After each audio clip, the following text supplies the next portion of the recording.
una.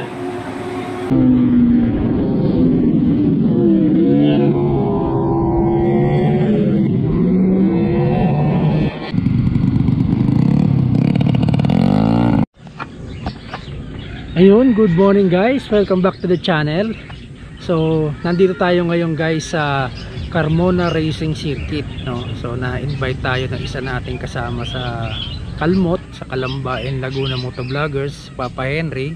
Shout out Papa Henry. Meron kasing inorganize yung FCC Philippines na pre-racing clinic, no? So invite sila ng mga sikat na racer na magbibigay ng lecture mamaya. So actually ako, ang pakay ko dito sana ay manood lang, mag-content. Pero pagdating ko dito, nailista ko bilang isang beginner sa scooter category. So siyempre nandito na rin tayo. So we might as well take the opportunity kasi bihira lang to eh. Libreng clinic, racing clinic, siyempre medyo magandang tapos magbibigay pa sila ng certificate. So dun sa loob mag-organize na sila na nandun yung registration, tapos siguro inaantay na lang yung ibang mga lecturer, tapos magkakaroon ng demo run, tapos magkakaroon ng final run mamayang hapon. So sa ngayon, maghapon actually yung programa eh. So sa ngayon, kaya ako nandito kasi doon merong magpapatugtog na music, so hindi tayo makapag-vlog doon na maayos dahil baka makapiright lang tapos maingay pa. So pakita ko na lang sa inyo ibang mga footage. Saka siyempre yung lecture hindi rin pwede yan basta-basta i-vlog kasi yan eh, yun ang binabayaran dyan eh. So siguro mga ilang seconds lang, mga 5 seconds, 10 seconds lang. Alright, so yun na lang muna.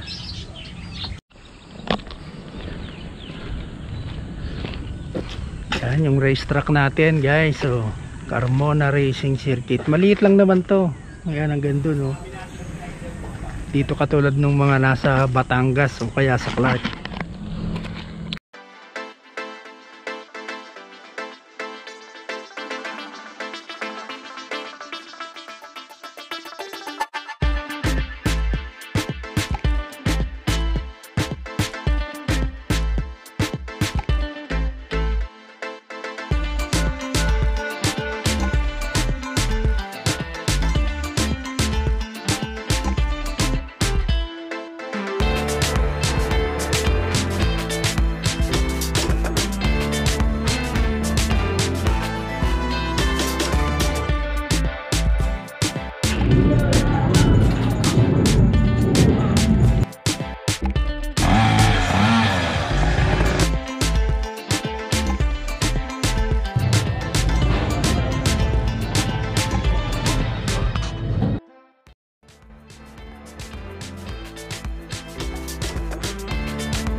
Yun.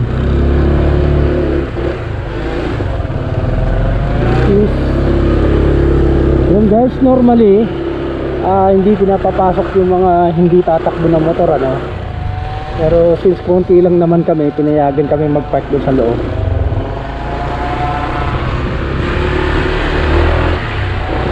Kaya yung iba dito nag-park, pinapapasok na din.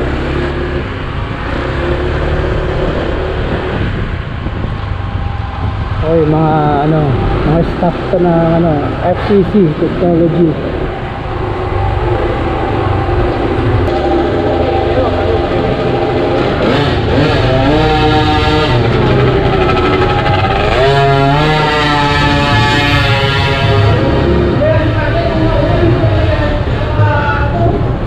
So ayun guys, ito yung mga participants sa clinic ngayong araw.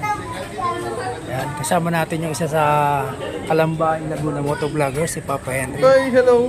Maraming salamat siyempre kay Red Dragon, nakapunta rito sa ating FCC Racing Clinic. Ayan, napakagandang opportunity ito guys. Lalo na sa mga bata, nag-uumpisa pa lang. Ayan. Mga participants, Pakipunta na po tayo dito sa main stand. Upo na saglit para makapag-start na tayo ng ating program. So as you can see, may mga iba-iba tayong participant, may mga category tayo. May mga kids, tapos may mga beginner, tapos may mga advanced category. So may mga guest racer tayo na magbibigay ng lecture mamaya. At isa na dyan si Motodek.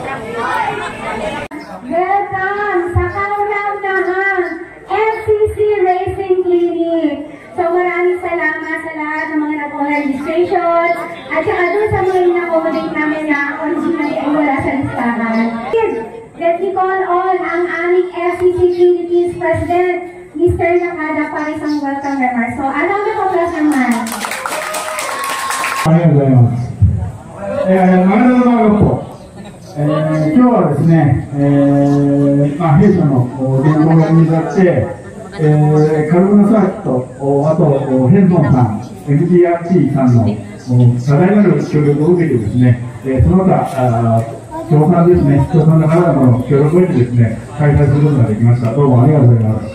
Naintindihan niyo po? Okay, sa translate ko. Sabi niya, maraming salamat sa lahat na nagpunta, pati sa lahat ng mga nagsuporta para maging ma-realize natin itong kauna-unahang FCC Racing Days na ito, kasama ng ating mga masisigasig at matitindi mga coaches na nakaline up for today, plus sa ating Carmona Circuit, and some other supporters na nandito. So, sa circuit rules, tinatawag ko po si Sir Henry Sopala. Alright, good morning. Dito na ako, Carmona Race Cup. Ngayon pala, congratulations na. Alright, bigyan natin mga tao. Kasi, para kami sa mga official ng FCC Philippines, napili nila yung Carmona Race Cup. Yung ambo natin, present. Pero gusto namin na hindi nyo magamit. Okay? Na hindi nyo magamit yung ambulansya. So, presently, Marshall natin, nasa field na, deploy na po sila. So, sila yung magtuturo sa inyo, especially sa mga bata, sa mga small kids. Natutuwa ako na marami kayo ngayon. Ang gagamitin lang na truck, yung pocket bike, hanggang dito. Tama? Tama po ba? Hanggang dito lang po. Short track, yung tawagin. Small kids, hanggang dito lang yung ano nyo ha, yung session nyo. And then, yung rota. Okay? House rules. Mga sir, house rule, bawal po manigarilyo sa loob ng paddock. May karampatang parusa na 5,000 sa pay. So yung no food allowed and drinks na sabi na nila FCC, maraming salamat po sa pagkikipag-cooperate nyo. Pit lane, kung saan ako nakatayo, pit lane natin, mga idol, 20 km per hour. Naglagay rin po ako ng speed radar. Pag nandito ka, makikita mo na yan. Pag umabot ka ng 25, alam na. Sa go-kart, ang penalty niyan, 5,000.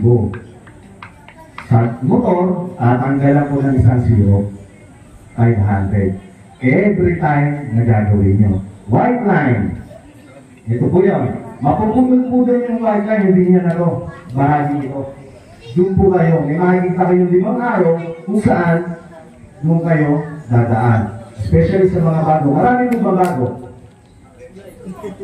Okay. Yun po, pakitandaan po. Kung meron mga tanong kayo, kung nalilito, pwede po akong tanongin mamaya. Pero po yun, white line, 20 km per hour. Pagpapasok po kayo ng pit, pag nakita niyo po yung checker flag, ibig sabihin, meron pa rin isang ikot, and then papasok po kayo dito, mag-waiting marshal, ituturo ng pit. Pag nandiyan na po kayo sa pit, dahan-dahan. Mangyayari na po yung 20 km per hour. Tandaan nyo, may speed radar po kami. Okay? And then, yun na, pakisabihin lang po, especially sa mga bata, may kasamang bata. Huwag na po muna pumunta rito sa pit lane during session. Para po sa safety na lahat. Mga magulang, huwag nyo na pong galing dito yung bata. Meron naman tayong grandstand o mga pala kung saan pwede manood. Kasi po, may bigla-biglang pumapasok. For safety na everyone, gusto natin yung activity o yung program maging smooth and safe para sa lahat. Lahat ng naka-jersey, basketball jersey, yan po yung mga naka-rehistro. meron kaming inilagay ng pit exit marshal. Pag hindi po kayo nakasunod niyan, hindi niya po kayo palalabasin papunta sa racetrack. Okay po? Flags tayo para mabilis. Alright, green flag. Binirate yan. Ibig sabihin mga bago, attention po, ito po yung komunikasyon ng marshal para sa inyong mga rider. Ito po, clear ang racetrack, clear ang mga liguan, pwede po kayong mukha kung ayaw ng dibdib nyo. Green flag. Yellow flag. No overtaking under the yellow flag. Ibig sabihin, kung dito binigay, pag ano po yung traffic, may aksidente ron. Ahead. Huwag na po kayo mag-overtake, hindi naman po tayo kaya. Slow down. Lalo na doon, blind spot, mag-slow down. Baka mamaya mabulaga po kayo na may aksidente ron. Yellow flag. Red flag. Ibig sabihin, suspended o stop muna yung session. Hindi naman karera tayo. No? Suspended. Kailangan nyo pumasok sa pit. Depende kung ano yung iyahatol ng marshal. Red flag. Hindi winning. Slippery flag. Mga idol. Medyo umabot pero sana hindi magtuloy. Slippery flag. Red and yellow stripe flag. Ibig sabihin, may paddle of water dun sa area, sa corner, may oil spill, may buhangin, o may nakakalat na debris ng motor kung ano man. Kailangan nyo mag-slow down. Tignan nyo po yung lugar kung saan, kung halimbawa, kung bibigay sa part na yun, dun yung meron. Pero pag lumakas po ang ulan, buong racetrack o buong post, marshal post, ipakikita po sa inyo para ipaalala sa inyo na wet tayo o yung madulas po yung kalsada. Ibibigay ng 3 ikot para paalala sa inyo na gano'n, babawiin na yan. Babawiin na yan. Ibig sabihin na paalalahan na kayo. Pwede may kasabay na kahit anong flag yan. Okay po?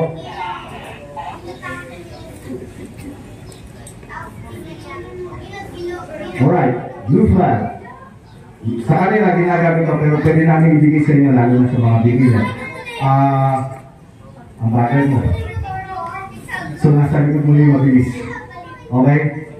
Pagka ganyang binigay, medyo malayo pa. Iway mo. Pag binigay mo, nasa likod mo na. So ano dapat mong gawin? Huwag ka nang mag-swerve.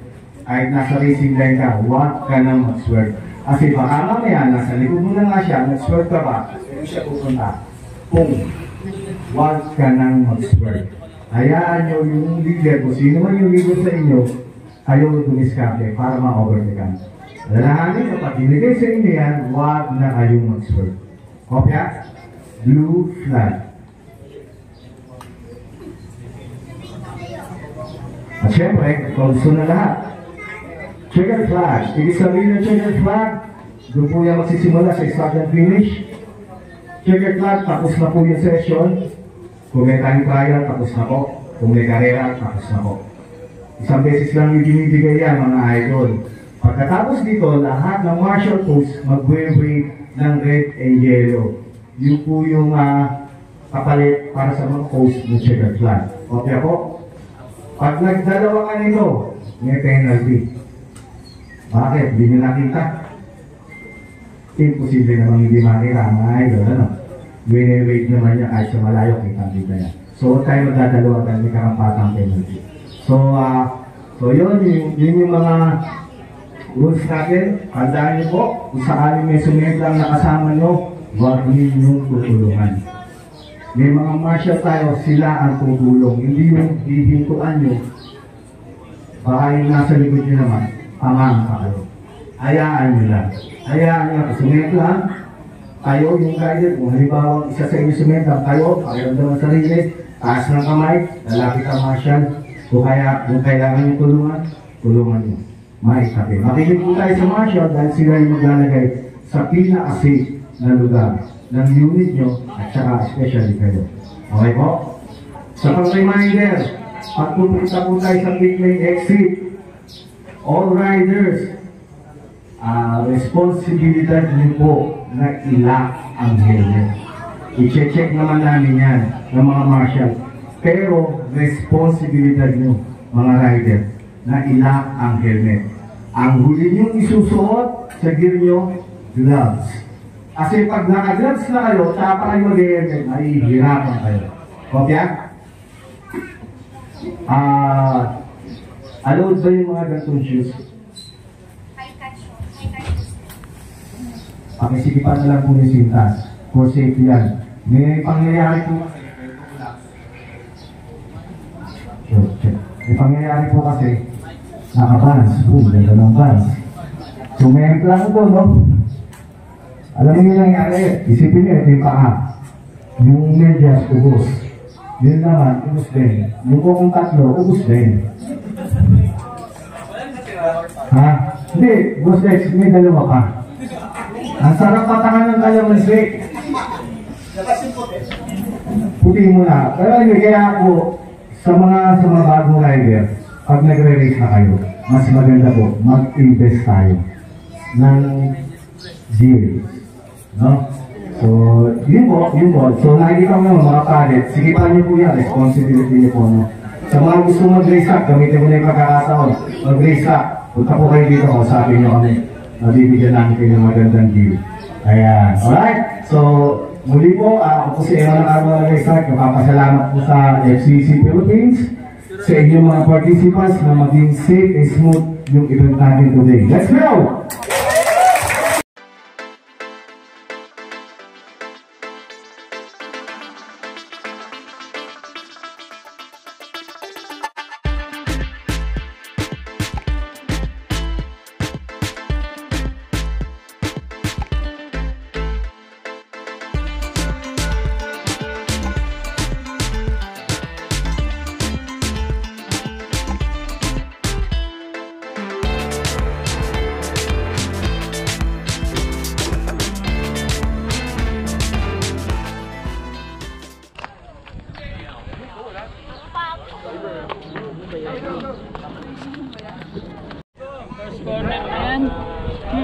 Tikit mo lang. Ilan tayo lahat? Okay, underbone dito. Tapos scooter, iiwan natin kay Casey tsaka kay Nini. Ilan tayo lahat? Underbone? Sino underbone? Dito. Underbone? Okay, remind ko lang mga habang scooter lakad kami. tayo. Okay. Ready to go? Let's go. Habang lakad, usap tayo. Okay, saan tumalo? Okay, sa track rules, tandaan nyo, sa racetrack, sigurado may sesemplang. Di ba? Pag semplang, first thing na lang kailangan alala nyo, kailangan off the racetrack. Huwag mo na lang na pa-baby dyan. Kasi ito, track day ito, hindi ito yung race day. Race day, may marami tayo marshal. Kung wala ka naman na sabihin natin, serious injury, syempre, mag-red flag tayo. Meron tayong flagman nasa labas. Yung mga coaches, maaawat naman yung mga speed ng iba sa likod. Yung leader, puro coach. One golden rules for the track day, no overtaking the coach. Yun. Kasi sa lukuyan, estudyante rin ako ni Sir Henson, nag-aaral pa lang ako. Kaya mas maintindihan ko kayo, nagagets ko yung mga mahihirap, yung mga, parang, kunyari nakikita ko, hindi nyo mapasad yung tuhod nyo, madali ko mabipigure out kasi ako rin mismo. Aral ako ng aral, halos araw-araw nag-aaral pa din ako, obsessed ako mag-aaral against like 50%. Ngayon, tandaan nyo lang to, magkaiba yung training, tsaka yung practice. Yung training, dito kayo mag-a-unlock ng mga skill nyo. Yung practice, dun yung gagawin, yung natutunan nyo sa may training. Dito, wala mo ng practice. All training lang tayo, unlock lang natin yung skill natin. Oh, that's corner. Yes. So yung fastest corner dito. Fastest corner dito sa Carmona. Hanggat maaari, syempre, basic to, outside. Tapos click niya yung apex. Inside. Outside pala. Outside, inside, outside, basic to. Ang mahirap lang dito mga tol sa may corner na to, kaya marami nagkakamali. May bundok kasi dyan, pansinin nyo. Diba? Anong kinalaman ng bundok sa pag-overshoot? Yung reference point nyo, yung titingnan nyo. Ngayon, nandiyan dyan ako, yung bundok na nakalimutan nyo, titingnan nyo ngayon itong mga rep. Shoot kayo dyan sa rep. Kaya ang technique dyan, hanggat maaari, advance yung mata nyo, habang lumiligo kayo. Look far, look far, look far, look far. Pag natingin kayo dyan sa may rep, pasok kayo dyan.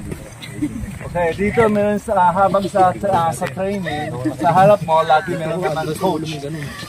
Huwag mo titingnan sa likod ng gulong, titingnan mo sa coach, direction ng papunta nyo. kung nasa behind the second rider, kung sabihin natin third rider ka, huwag mo tingnan ng rider sa harap mo. Titingnan mo yung rider sa harap ng harap mo, yung unahan sa isa pa. Plus one. Kunyari, nasa likod yung si Sir Hensel na ganyan, isa pa titignan ko sa harap. Titingnan mo yung nasa harap niya. Simple lang yan. Huwag mo na naiisip ng corner, kailangan titingnan ko yung corner. Habang tinitingnan mo yung corner, nakatawid ka na, yung katawan mo maiiwan. Next rider sa may harap nyo, yun ang titignan nyo. Sir Hensel, isa pa sa harapan nyo. Mamaya makikita nyo, habang na-drills, kung sinusundan nyo yung itong rules, malaki ang ma-improve sa dito sa body response. Yung response na ng corner. Kasi yun yung lagi sa beginner, tinitingnan nyo parang itong corner. Nandito ka pa lang, tinitingnan mo dito, kahit tumawid na yung mata mo. Kung napansin mo, nasa kanan pa, tinitingnan mo pa siya. Nag-i-steady ako. Pero dapat, pagka-preno ko, dapat doon. Ang nangyayari nito, sobrang bilis. Focus ko na sa harap. Kasi diretso ko.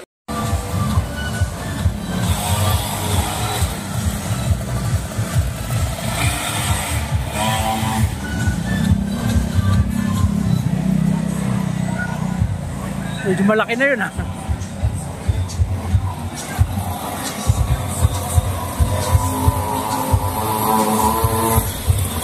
Nice!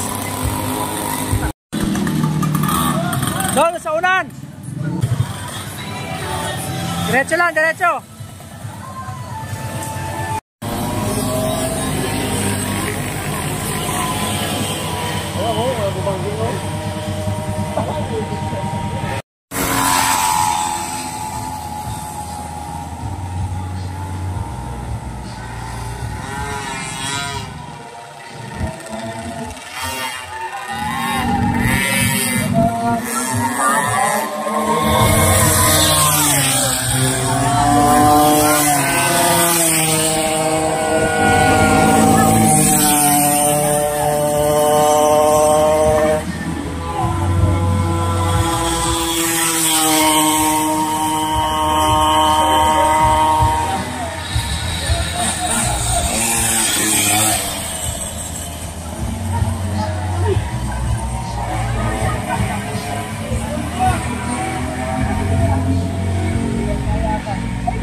ang gulong ko, dito lang hanggang dito lang ang banking eh.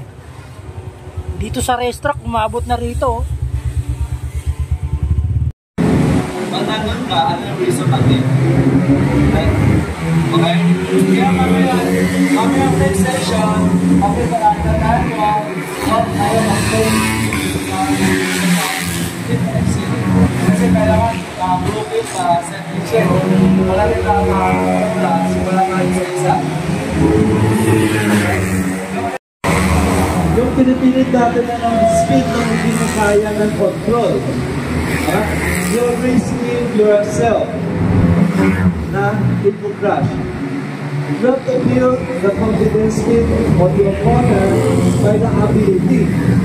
Paano natin mag-build yung ability nito? Throttle control. Habang nag-throttle control mo siya, dahan-dahan na nang bibuild up. Pag naramdaman mo, ito na lang nasa logic eh. Pag naramdaman mo, makakakasal. Isa siya na.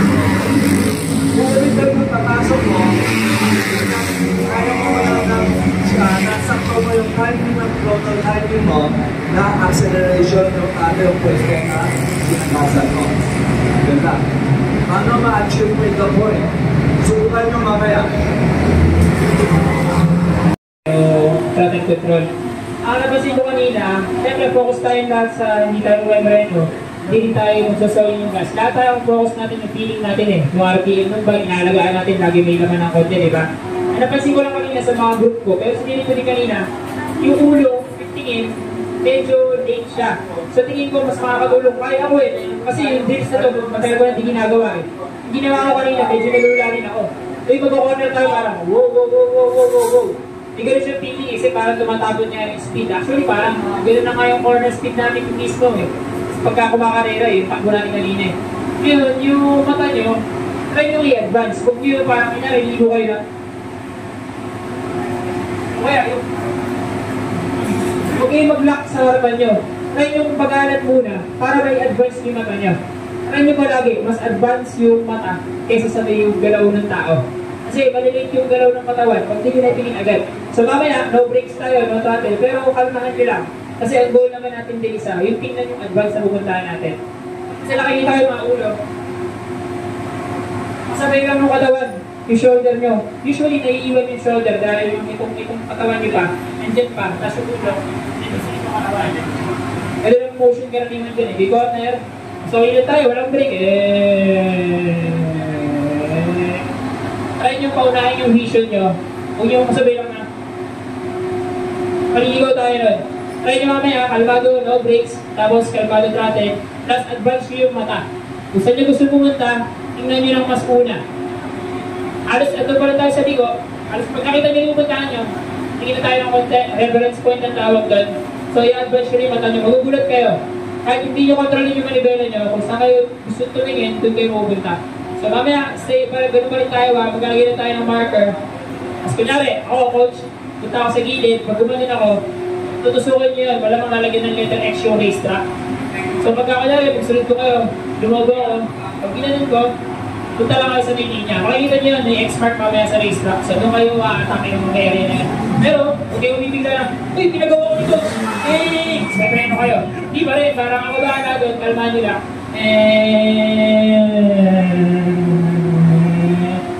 Ano lang mo sila? Pagka ginawa kasi kayo, minsan ako, oh, it's my time! Kasi lang na-smooth ha. Okay, paalala lang ulit sa may mga kanina di nakapasok sa may side, may na-cut-off ng grid. Okay lang yun. Nangyayari, ako, the best na nangyayari, hindi ako nakapasok dyan sa mga aberya na personal din. Kahit sinang karera yun, so try natin mas maging maaga. Pero okay lang yun, don't be sad. Practice din natin yan.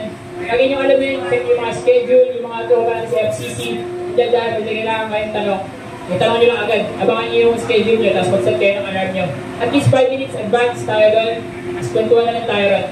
Alright, salamat, no brakes, mata, tapos, low throttle, low 0, low 100%, nasa gitna lang, cruising, throttle control. Let's go! Yun, second run na namin.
Alright guys, di-exhibition yung mga coaches natin. 5 laps.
scooter, oh.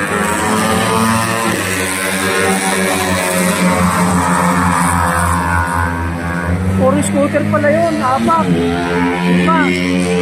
Motobik na hindi scooter eh.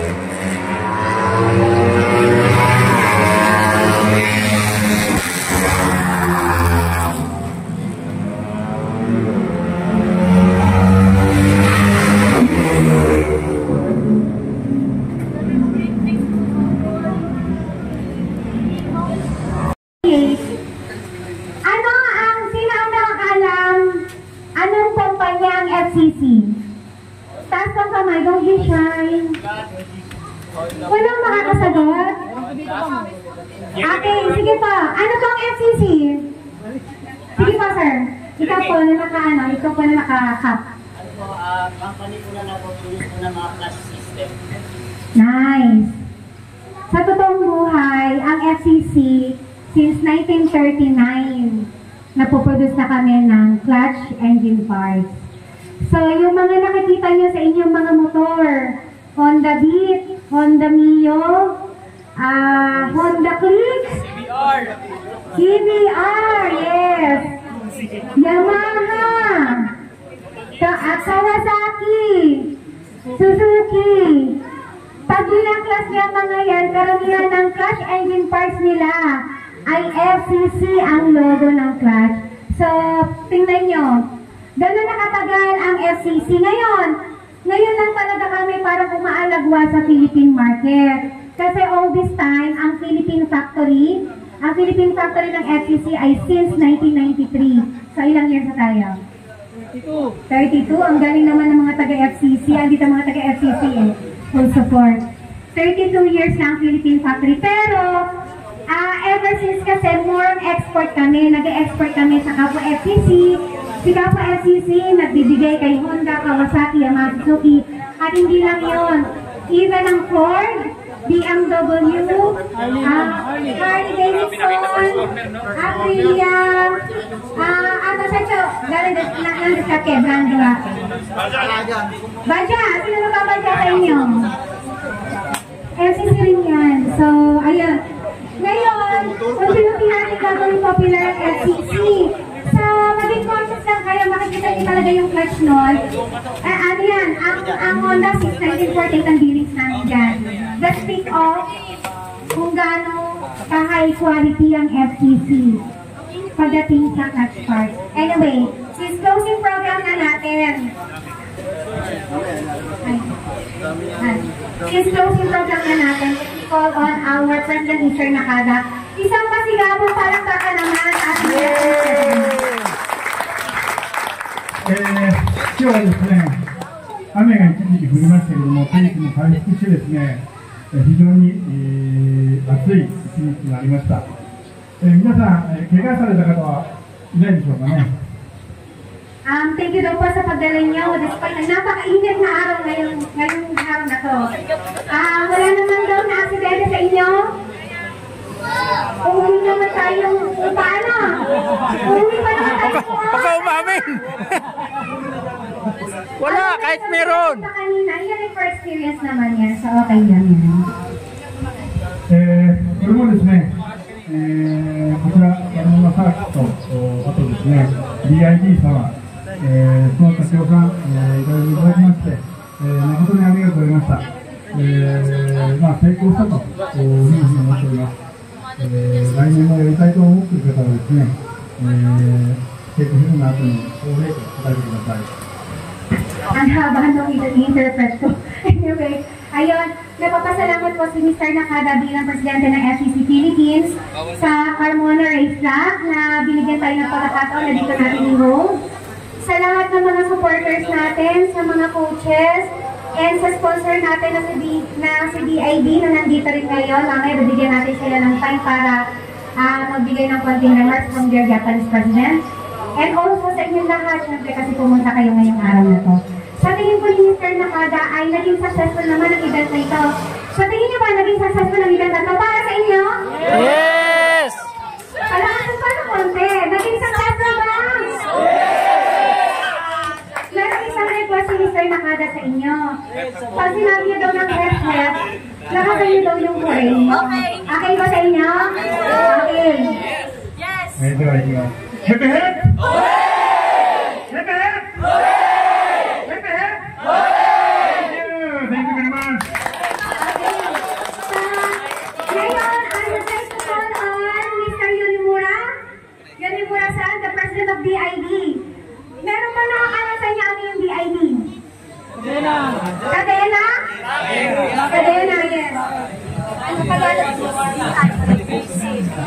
Mayong hapon. Oh, binisaya pa. Everyone. Ako si Yonemura. Ako ni Yone-san. Good afternoon. We are DID Philippines. We have motorcycle chain. We manufacture. Then we have factory in Batangas, FPIT Industrial Park. Then now we have assembly process. Then we supply to Honda, Yamaha, Kawasaki, Suzuki. Yes, like that. So now I'm very excited to be here to join this event because Mr. Nakata-san, Suzuki-san, Gigi guys, Emonto-san is my kaibigan. Then I totally agree with their idea, this concept of this event. Of course, motorcycle riding technique is important, but safety is a top priority. So I decided to join this event. Then, in terms of safety, maintenance is very important for chain also. Oh yeah! And from TNT Philippines, we prepare pasalubong. You know? Chain lube. Chain cleaner. Alright. Masaya, diba? Oh! So I hand over my mic to Ronan. Then she, magandang lady, Maureen from DID Philippines. Okay, so good afternoon. Just a brief background on what we're going to give. From the world's #1 motorcycle chain, we also come up with the world's #1 motorcycle lubes and cleaners. So this is a new product of DID, straight from Japan also. So we're going to give you guys this one, cleaner and lube. So I hope you maintain your motorcycle very well para mas tumulin tayo. So, and safe, of course. So this is the lube and the cleaner. So I hope you use it. Thank you.